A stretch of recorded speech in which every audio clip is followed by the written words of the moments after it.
ياسين بونو بايرن ميونخ يرفض الانتقال لتعويض مانويل نوير التي كانت من أهم أسباب هذه الخطوة.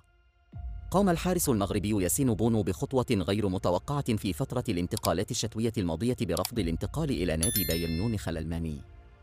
بونو ظهر بمستويات مبهرة في بطولة كأس العالم قطر 2022. كان من أهم أسباب حصول المغرب على المركز الرابع، لذلك قرر بايرن محاولة التعاقد معه بعد الإصابة القوية لمانويل نوير. شبكة ريليفو الإسبانية قالت إن لايرن دخل في اتصالات مباشرة مع حارس إشبيلية، ولكن صاحب 32 سنة رفض الأمر بسبب شعوره بالراحة مع عائلته بالمدينة الأندلسية، كما أنه لم يؤيد فكرة مغادرة ناديه بمنتصف الموسم. وجاءت هذه الخطوة لتتسبب في صدمة لإدارة النادي الألماني، ليتم في النهاية التعاقد مع الحارس السويسري يان سومر مقابل 8 ملايين يورو بعقد حتى عام 2024.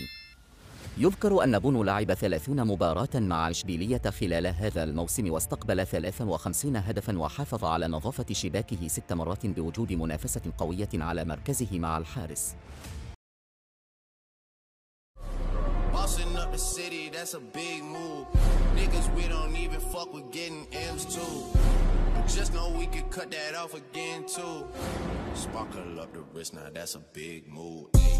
Things going my way, big move.